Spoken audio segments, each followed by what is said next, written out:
In this video, we are going to tell you what you should pack when you visit Washington, D.C.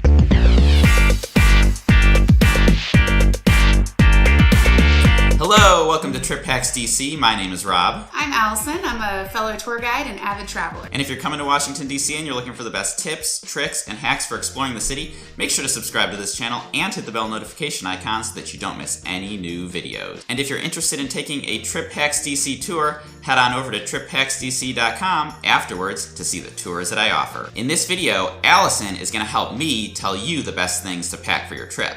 So let's get started. Okay, so Allison, let's start with what kind of shoes you should bring. In several of my previous videos, I've mentioned that you should pack the most comfortable pair of walking shoes that you own. That's true. I see people show up to DC all the time wearing ballet flats like these. These are the worst shoes you can possibly bring. You need shoes that are supportive, strong, and can get you through a full day without breaking your feet. Okay, so that makes sense. So what kind of shoes should you bring? Vanity is not most important here. You want to wear shoes that you can go through a whole day. It doesn't matter if they're a little embarrassing, you just need to get through the day, and there's nothing worse than being stuck in a museum with aching feet. So for both men and women, it sounds like a good pair of running shoes is the ideal option. Running shoes, walking shoes, Keen and Clark's both make pretty good non-running shoes if you do want to look a little bit more stylish in your videos. Look for shoes that have a strong heel and a thick footbed. Dr. Scholl's also makes insoles if you want us to add a little bit extra comfort. That's a great tip in case you don't want to go out and buy a whole new pair of shoes. Yes. All right, so let's move on to how to keep your stuff with you.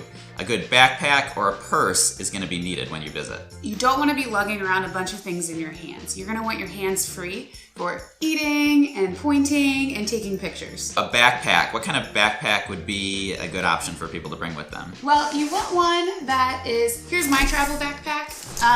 You want one that's not giant. You're not lugging around a whole week's worth of clothes here. You want something that's pretty compact, so when you turn, you're not swiping out people. That's a great point. And actually, at some of the museums, specifically the art museums, they won't even let you wear a big backpack on your back. They're either going to make you put it in a locker or wear it on your front. So it's best to just not bring one that's too big. If you'd rather not bring a backpack, purses are great. Just make sure it's large enough to carry all your items, and it's got a strap that isn't going to weigh you down after a few hours. And I noticed that on that one, there's a zipper, which is an additional security feature when you're carrying a purse around. Yes. You'll be sometimes on a crowded metro or stuck among a bunch of people waiting in line or in a museum, and you want to have a nice secure zipper. DC is a very safe place, but you can never be too safe. So in one of my previous videos, I mentioned that you want to have a water bottle with you so that you can stay hydrated throughout the day, especially on the hottest days of summer. Finding water bottles can be expensive and time-consuming throughout your day. You want something that you can easily just refill at a water fountain. And since the water fountains on the National Mall are infamous for being broken all of the time, a lot of businesses will let you refill your water bottle like that for free if you ask. So in your backpack or purse, you're probably going to have your wallet. So let's talk a little bit about what you want to have inside your wallet itself. Don't forget your ID. If you're going to be visiting bars or grabbing a drink at a restaurant, you're going to get carded. How about cash? We sort of live in a cashless society now where most people pay for things with credit or debit cards, but it's usually still a good idea to have a little with you. That's very true. And in DC, there are some businesses that are still cash only.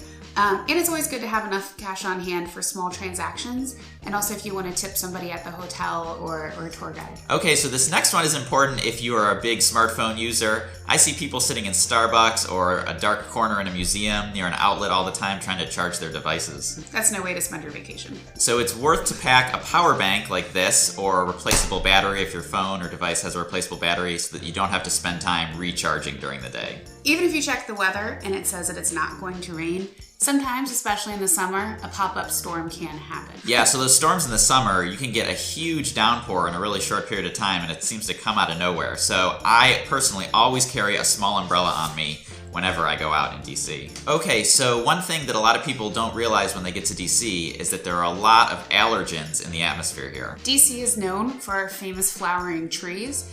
You might not have them back at home or even know that you're allergic to them until you get here. So it's very important to pack some allergy medicine just in case. Another good thing to have on you are snacks, especially if you're traveling with kids or you just get hungry throughout the day. Something like a Power Bar or a Cliff Bar is a great thing to keep with you. And for things like allergy medicine or snacks, you don't necessarily have to travel cross country with a bunch of granola bars. There is a CVS on seemingly every corner downtown, so you can always stop there and stock up at the beginning of your trip.